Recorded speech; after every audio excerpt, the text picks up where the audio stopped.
Olá, muito bem-vindo. Esse é o programa Reflexões. O programa Reflexões vai ao ar toda quarta-feira, às 20 horas, canal 10.3 da sua TV.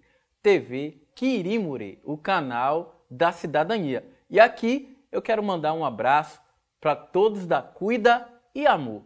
A Cuida e Amor é a maior agência de cuidadores de idosos da Bahia. Você que quer dar um cuidado melhor para o seu velhinho, quer dar um tratamento diferenciado para ele, vai ficar aqui na parte inferior do seu vídeo, @ da Cuida e Amor. Vá conferir. E aproveitando, já quero trazer a novidade para você que todas as manhãs aqui na TV Quirimuri, a gente tem um jornal ICL Notícias do meu amigo Eduardo Moreira. Você que gosta de ouvir um jornalismo de qualidade, assiste de segunda a sexta-feira, 8 horas da manhã, na TV Quirimuri. E ao meu lado aqui hoje, nós temos um professor fantástico.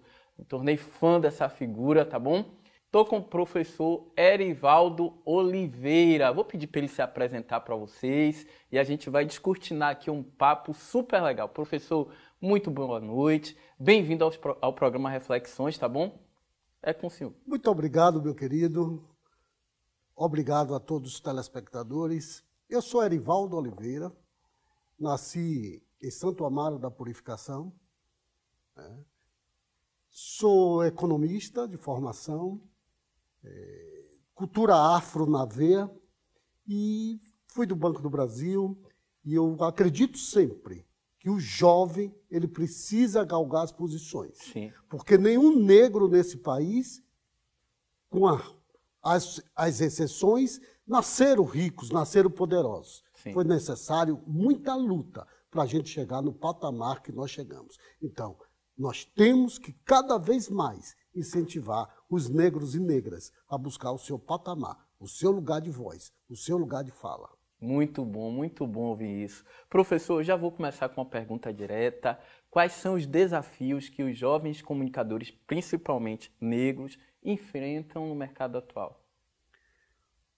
Eu costumo dizer que o negro ficou muitos anos fora do mercado de trabalho. Sim. O que sobrava para o negro era subempregos. Não é? Com a ascensão dos negros ao mercado do trabalho, não deixa de ser uma precarização de trabalho. Sim. Eu olho alguns programas de TV, eu vejo alguns negros como jornalistas, os meninos trabalham feito louco, porque a precarização do mercado de trabalho. Nós temos que combater isso com veemência. Nós temos que contar no mercado da comunicação a nossa história. Sim. É preciso que a gente dê um lugar de voz à nossa história. Porque se você pegar a pauta de uma televisão dessa, são 2 horas de programa e eu me pergunto, o que é que passa? Qual a história do bairro que eu conto? Sim, é verdade. Qual a história que eu conto do Beru? Qual é a história que eu conto a atual Tancredo Neves? Só a violência? Só a polícia chegando lá e matando? O jovem que quer um futuro melhor, então eu preciso empoderar esse jovem. E para empoderar esse jovem nas periferias de Salvador e das grandes cidades, é preciso que eu leve conhecimento. Sim, claro. É preciso que eu mostre a esse jovem que um futuro é possível. Que um futuro fora das armas e da droga, ele é possível. É possível que a gente faça uma biblioteca em cada bairro de Salvador, para levar esses jovens a debaterem. É preciso que coloque o aluno no contraturno das escolas para ele aprender uma profissão, Sim. para ele aprender uma arte, Sim. para ele aprender a ser percussionista, escrever música, escrever poesia, escrever bons livros. Nós precisamos ofertar. Com certeza. E aí sim o jovem vai se empoderar, o jovem vai buscar o seu lugar. O projeto Jovens Comunicadores é um projeto magnífico, porque leva esses meninos a essa grande reflexão. Claro. A esse grande dizer, eu posso ser diferente. Eu brinco que eu digo que eu mudei de vida aos 13 anos de idade, porque eu fiz um concurso de datilografia e passei no concurso de datilografia. 6 anos depois eu era funcionário do Banco do Brasil. Sim. Isso mudou a minha vida totalmente. Então, uma profissão modifica a vida da pessoa. Dignifica o homem também, né? Totalmente. O trabalho ele é tão importante, segundo os psicólogos, o trabalho só é a perda do trabalho ou a ausência do trabalho só é comparado à perda de um ente familiar.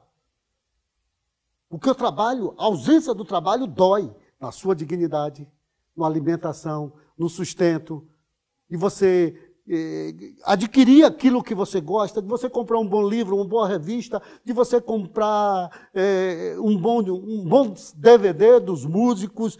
Quanta coisa maravilhosa você pode fazer. Sim, então, o trabalho é dignificante. E a gente precisa. Porque a própria Lei de Diretrizes e Bases da Educação diz que eu educo para o trabalho, eu educo para a cultura, eu educo para os movimentos sociais, eu educo para o convívio social. Então, eu tenho que educar o homem completamente. O homem como um todo, né? O homem como um todo, como na paideia grega, né, que eu educo o homem de forma integral, eu educo o homem em todos os seus 5 sentidos. Eu não educo o homem só para o trabalho, porque eu vou ser um trabalhador alienado, mas eu educo a pensar, eu educo a refletir, eu educo a filosofar, eu educo a pensar os movimentos culturais, a valorizar os movimentos culturais, a valorizar os movimentos populares que estão acontecendo no meu bairro, porque o que acontece no meu bairro é a minha história. Claro. O homem não existe apartado do território. Um dos grandes elementos formadores de uma nação é o seu povo, Sim. é o seu território e a sua soberania. Sem território não tem povo. Então, o espaço do Pelourinho é do Olodum, é do movimento negro, é de todo mundo. Que coisa interessante o senhor está falando. É meu aí, território. Né? O território, quanto ele é marcante na vida do ser humano, né? É no território que eu desenvolvo os meus cantares, os meus fazeres, os meus saberes, minhas habilidades. Eu sei onde eu cruzo a rua, onde é que eu não cruzo. Eu sei quanto mede uma rua. Então, é nesse território que eu desenvolvo todas as minhas habilidades. Estão querendo tirar isso da gente, do território. Estão querendo espremer as pessoas nos territórios. Eu digo sempre que os terreiros ficaram comprimidos. Porque os terreiros eram lugares distantes. Porque eu fazia terreiro bem distante dos centros urbanos. Daqui a pouco a especulação imobiliária invadiu os terreiros. E os terreiros ficaram asfixiados. Porque é naquele terreiro que eu desenvolvo minha sabedoria, que eu desenvolvo a minha fé, eu desenvolvo o meu saber, eu desenvolvo a minha crença. É naquele terreiro, é naquele território. E o território é uma das coisas mais importantes. Um povo sem território ainda não existe. Os palestinos estão aí para nos contar. Não tem território, consequentemente não tem nação. Então, a gente precisa do território. A gente precisa valorizar o território. E o território está sendo desprezado. Isso. O território está sendo um campo de batalha da violência. Está sendo completamente esse campo de batalha da violência. Então, a gente precisa, a todo momento, lembrar que o território é sagrado. Professor, não querendo te interromper, mas eu vou fazer, vou chamar o comercial e a gente volta em 1 minuto. E na volta, eu quero que o senhor fale um pouco mais sobre a precarização do trabalho e sobre a educação. Porque a educação tem um papel fundamental no crescimento desse novo jornalista, desse jovem comunicador, tá bom? A gente vai fazer um breve intervalo comercial, vou pedir a você que fique aí e a gente volta já. Rapaz, eu fico retado quando vejo na televisão que a dengue tá ameaçando. Custa o quê? Não deixar água parada em casa, abençoado, tampar o túnel, limpar as calhas, guardar o pneu direito. Agora vem cá, mas qual pessoa quer pneu dentro de casa, gente? Ai. Bora se unir aí, gente, no interior e na capital. Chegue junto pra gente acabar com a dengue, a zika e a chikungunya, porque aqui na Bahia, meu amor, mosquito não se cria. Governo do Estado. Muito bem-vindo de volta. Este é o programa Reflexões. O programa Reflexões vai ao ar toda quarta-feira, às 20 horas, canal 10.3 da sua TV. TV Quirimurê, o canal da cidadania. E para você que chegou agora, não conseguiu pegar o primeiro bloco, não se preocupe. Aos domingos, 10 horas da manhã, a gente tem uma reprise aqui neste mesmo canal. Meu papo está tremendo. Ao meu lado, o professor Erivaldo Oliveira. A gente está no papo aqui de educação, de empoderamento. E eu quero voltar aqui sobre a precarização do trabalho.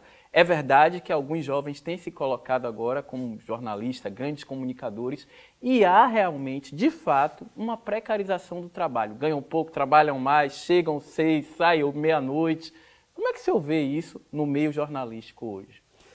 A precarização do trabalho, ela é uma das piores coisas pós-moderna. Sim. Porque eu vou conversar de outra turma. Tá. Motorista de aplicativos. Isso. Completa precarização do trabalho. É uma escravidão. Né? É praticamente uma escravidão moderna. A função de jornalista. Os jovens não têm tempo nem de escrever uma matéria direito. Da matéria, ele vai para a rua, corre, entrevista de qualquer jeito, não elaboram as perguntas bem elaboradas. É a precarização do jornalismo. É a precarização daquilo que eu tenho 2 horas para apresentar, mas eu fico mostrando trânsito, eu fico mostrando violências. Sim. Né? Então eu preciso fazer com que esse jovem ele tenha as condições de trabalho. Muitas televisões aí estão contratando jornalistas negros, negras, ótimo, LGBT, né? todas as manifestações, mas o que é que acontece? Qual a condição que eu estou dando? Eu estou dando um salário digno? Eu estou dando as condições reais de trabalho, de existência? Porque você tem, o seu tempo é dividido em 3 partes. Eu vou ter um tempo para trabalhar, eu vou ter um tempo para meu lazer e me informar, e um tempo para descansar. Isso. E as pessoas estão praticamente trabalhando full time. Tempo integral. Gente. O grande feito da Revolução Industrial foi tirar o homem de casa, porque o homem vivia no fundo de quintal, o homem fabricava no quintal, que eram as fábricas especializadas, o cara pegava o ferro, fazia o cadeado e ele mesmo vendia o cadeado. Hoje não. A indústria hoje é uma indústria de especialização. O grande feito da Revolução Industrial foi tirar o homem de casa e levar para a fábrica, para o birô. O birô significa burocracia, o aparato administrativo. E hoje, pós-pandemia, a gente está confundindo trabalho com ficar em casa. A gente está em casa, é o cachorro late, né? Uma completa, você não dissocia o trabalho, isso é precarização. Sim. Isso é precarização. Porque você não tem hora para nada. É tudo ali aos mesmos tempos. Eu odeio, né, o que o pessoal chama home, né? Home office. Trabalhar em casa, né? Eu não gosto disso, eu não gosto da ideia, porque você não separa. O ser humano ele tem que ser separado. Heidegger diz, o grande filósofo Heidegger, não é tão grande porque ele apoiou o nazismo, Heidegger dizia que eu não posso separar o ser do mundo à minha volta. Sim, Né? verdade. Eu não posso separar, então eu não posso trabalhar 24 horas dentro de casa e achar que isso é bom. Eu não posso. Eu tenho relações sociais. Até porque esse profissional ele vai se acomodando àquele ambiente, ele não consegue crescer profissionalmente com a experiência do outro também, né? E o próprio Nietzsche trabalha com isso, né? Quando Nietzsche diz que a tragédia é o normal, porque ele parte da tragédia grega e ele mata a metafísica, quando ele diz que o homem ele tem que deixar de ser aquele cara que idealiza um estado ideal. Ele tem que partir para a tragédia, porque é na tragédia que ele forma até a obra de arte. Né? Porque a vida, ela é trágica. É. Se a pessoa, um menino de 16 anos morre de câncer, morre de acidente, a vida é trágica. Mas eu tenho que transformar aquela tragédia em artes, em coisas boas. Né? Por isso que o próprio Nietzsche diz, a vida não basta, por isso que existe a arte. Né? Então a gente precisa fazer com que o homem reflita. Russell dizia que ele pensava o homem, só o homem, o fenômeno. Engels dizia que eu penso o homem e o corpo. E Heidegger diz, não, é homem, corpo e sociedade. Habitat. É meu habitat, é o meu território. Sim. Então eu preciso levar isso para esses jovens. Porque, como você me perguntou, a educação ela é preponderante para isso.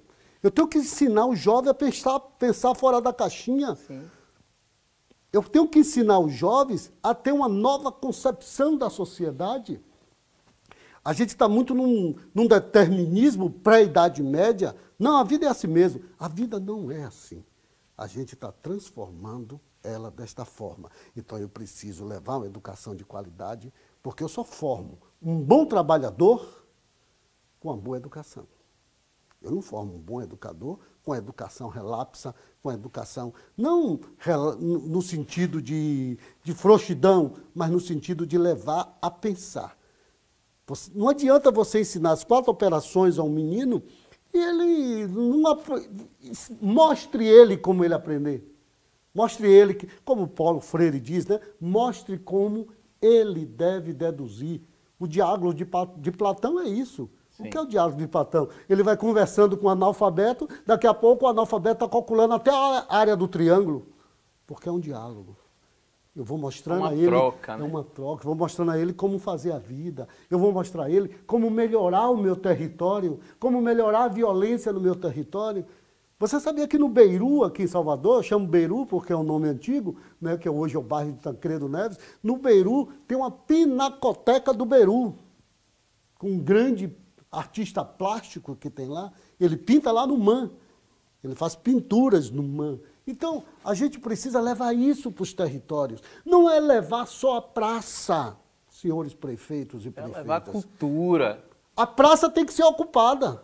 Agora, lá da Grécia, as pessoas iam para a praça discutir, debater. Eu costumo dizer nas cidades do interior que eu prefiro mais teatro, mais gente na praça do que televisão. Então a gente precisa, a todo momento, estar mostrando à sociedade brasileira Sim. que um novo Brasil é possível. Não é nenhum bicho de 7 cabeças, é só o fazer. É só o fazer. O Pelourinho, um lugar encantador, mágico, mágico pela sua história sofrida, né? Sagrado por suas histórias sofridas, mas o Pelourinho tem jeito, sim. O Pelourinho não é só violência. O Pelourinho, existe mais história na Bahia entre o Pelourinho e a Federação do que na Bahia inteira. Porque ali se passaram as grandes revoltas escravas, a Revolução dos Malês, né? Que é uma coisa maravilhosa.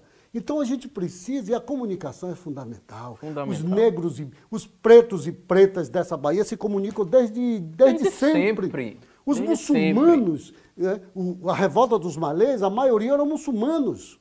E eles trocam correspondência, quer dizer, o povo rico da Bahia, tudo analfabeto, tudo não sabia árabe, e eles se comunicavam em árabe. Fantástico. Só foi possível a Revolução dos Malês por causa disso. Fantástico, fantástico. E quantos sinais de comunicação nós passávamos, onde é que tinha um quilombo? Isso é comunicação. E uma comunicação numa situação de completa dominação. O professor ficou animado, gente, mas eu vou pedir 1 minuto a ele e a gente volta em 1 minuto. Fique aí, professor. Na volta a gente continua esse papo, tá bom?